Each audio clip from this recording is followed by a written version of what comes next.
샬롬. 1월 19일 주일 이슬기도에 오신 여러분 환영합니다. 우리 암송하고 시작하겠습니다. 에베소서 6장 18절입니다. 시작.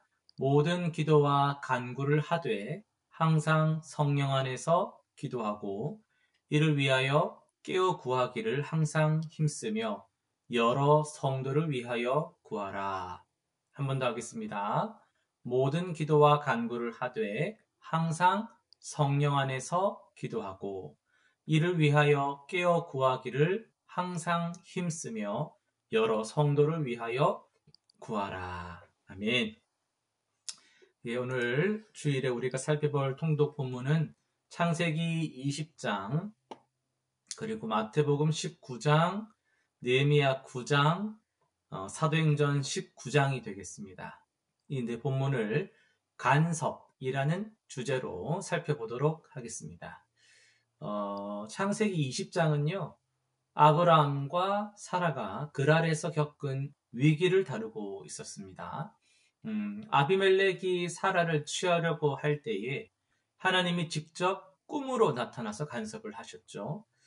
이것은 메시아의 혈통을 보존하기 위한 하나님의 간섭, 하나님의 섭리였죠. 또 마태복음 19장에서는요, 예수님이 이혼 문제와 부자 청년의 가치관에 직접 간섭, 개입하시는 장면이 나왔습니다. 당시의 잘못된 관습과 세속적인 가치관을 바로잡으시려는 예수님의 간섭이었습니다. 느헤미야 9장에서는 이스라엘의 역사를 돌아보면서 반복되는 백성들의 불순종에도 끊임없이 간섭하시는 하나님의 인자와 인내를 보여주었습니다. 그리고 사도행전 19장은 에베소의 소동 속에서 서기관을 통해 상황을 진정시키시는 하나님의 간섭을 보여줍니다. 오늘 우리가 살펴볼 본문은 창세기인데요. 창세기 20장 1절에서 1절에서 7절까지만 보도록 하겠습니다. 1절에서 7절까지만 같이 한 번 더 읽어보도록 하겠습니다. 아브라함이 거기서 네게브 땅으로 옮겨가 가데스와 술 사이 그랄에 거류하며 그의 아내 사라를 자기 누이라 하였으므로 그랄 왕 아비멜렉이 사람을 보내어 사라를 데려갔더니 그 밤에 하나님이 아비멜렉에게 현몽하시고 그에게 이르시되 내가 데려간 이 여인으로 말미암아 네가 죽으리니 그는 남편이 있는 여자임이라. 아비멜렉이 그 여인을 가까이 하지 아니하였으므로 그가 대답하되 주여 주께서 의로운 백성도 멸하시나이까. 그가 나에게 내 누이라고 하지 아니하였나이까. 그 여인도 그는 내 오라비라 하였사오니 나는 온전한 마음과 깨끗한 손으로 이렇게 하였나이다. 하나님이 꿈에 또 그에게 이르시되 내가 온전한 마음으로 이렇게 한 줄을 나도 알았으므로 너를 막아 내게 범죄하지 아니하게 하였나니 여인에게 가까이 하지 못하게 함이 이 때문이니라. 이제 그 사람의 아내를 돌려보내라. 그는 선지자라. 그가 너를 위하여 기도하리니 내가 살려니와 내가 돌려보내지 아니하면 너와 내게 속한 자가 다 반드시 죽을 줄 알지니라. 아멘. 예, 오늘 우리는 이 말씀을 특별히 제목을 좀 정하면서 시작하고 싶은데요. 실수 중에도 지키시는 하나님이란 제목으로 말씀을 전하려고 합니다. 하나님은 실수 중에도 우리를 지키시는 분이십니다. 아브라함의 이야기를 여러분 방금 읽으셨지만은 우리는 아브라함 하면서도 한 번씩 당황스러운 장면을 만나게 됩니다. 2절에서 말씀한 것처럼 아브라함이 거기서 자기 아내를 뭐라고 말합니까? 누이라고 말을 합니다. 이것도 초범이냐? 아닙니다. 이 전과가 있어요. 예, 이집트에서도 같은 실수를 했던 적이 있습니다. 우리는 이쯤에서 의문을 가지게 되죠. 다른 사람도 아니고 어떻게 믿음의 조상이 이런 실수를 한 번도 아니고 반복할 수가 있을까? 더구나 지금 상황이 어떤 상황입니까? 이삭을 잉태할 것이라는 약속을 받은 후이거든요. 그러니까 지금 이 상황에서 자칫했다간 사라의 임신이 위험해질 수 있는 상황이거든요. 그런데도 지금 아브라함은 우리가 보기에는 자신의 안전을 먼저 생각한 것 같습니다. 그런데 이 이야기를 여러분 어떻게 이해하고 계시는지 제가 잘 모르지만 초점을 잘 맞춰야 돼요. 많은 분들이 인간적으로 이 본문을 해석해서 아이고 아브라함도 그냥 뭐 이런 식으로 생각할 수가 있는데요. 이 이야기의 초점은 아브라함이 아닙니다. 더 구체적으로 말하면 아브라함의 실수가 초점이 아니고 이 이야기의 이 본문의 초점은 오히려 아브라함의 실수 속에서도 여전히 일하고 계시는 하나님의 간섭, 하나님의 신실하신 간섭에 있다라는 거예요. 하나님은 아브라함이 실수했지만 하나님은 아비멜렉의 꿈에 나타나셔서 뭐라고 말씀하셨습니까? 그는 선지자라. 그가 너를 위하여 기도하리니 네가 살리라. 이렇게 7절에서 말씀하십니다. 우리는 여기서 몇 가지 놀라운 점을 발견하게 되는데요. 하나님의 간섭은요, 늦지 않습니다. 지체되지 않아요. 하나님의 간섭은 적시에 바로 신속하게 이루어집니다.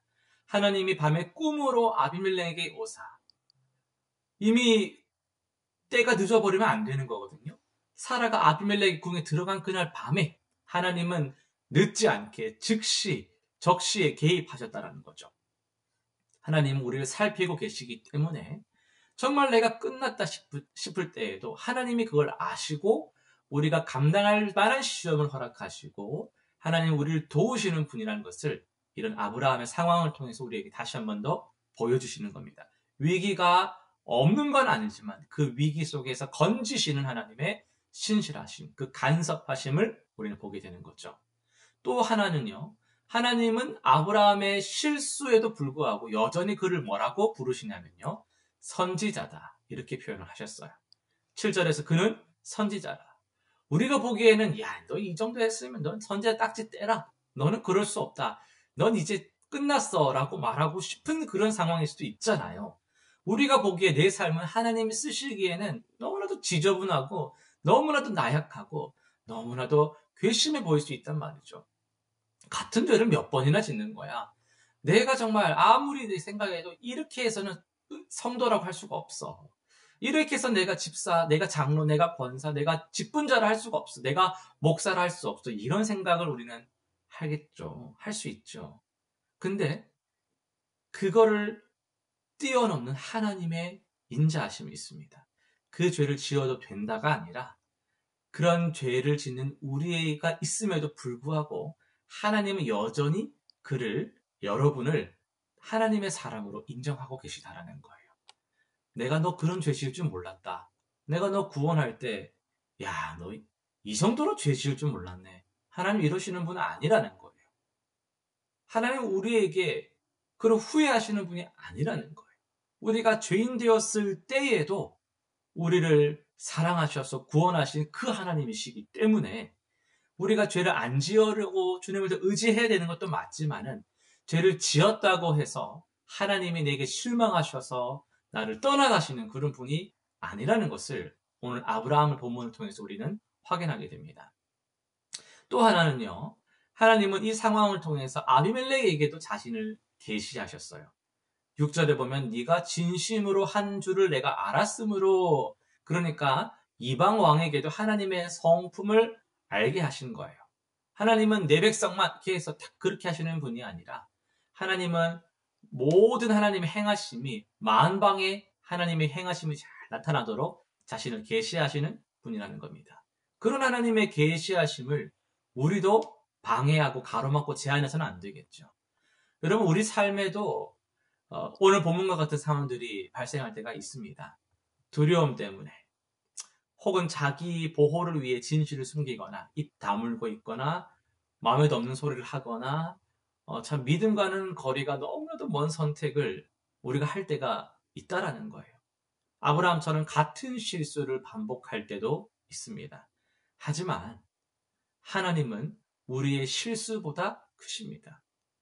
우리의 연약함에도 불구하고 하나님의 그 계획, 여러분을 창조하실 때 여러분을 이끄실 때 하나님께서 정하신 하나님의 그 뜻을 우리의 연약함 속에서도 계속 이루어 가시면서 다시 일어나게 하시고 다시 회개의 자리로 이끄시고 다시 성장하게 하셔서 감사의 그 노래로 주님 앞에 나오게 하시고 또 신앙생활하면서 또 넘어질지 몰라도 또 그 자리에서 하나님의 음성을 들려주시면서 여전히 여러분을 하나님의 자녀로 인정하시고 그 상황, 때론 죄악된 상황까지도 합력하여 선을 이루게 하시는 놀라운 하나님의 그 간섭을 여러분 신뢰하면서 감사로 나아가는 오늘 하루가 되시면 참 좋겠습니다.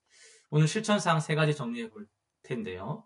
첫 번째는 내 삶에서 하나님의 간섭이 필요한 영역을 정직하게 한번 고백해 보는 시간이 있으시면 좋겠어요. 두 번째는 반복되는 실수의 패턴을 한번 점검해 보는 거죠. 뭐 어쩔 수 없어 이런 마음으로 계속 그걸 반복하는 것이 아니라 그 패턴이라는 게 있단 말이죠.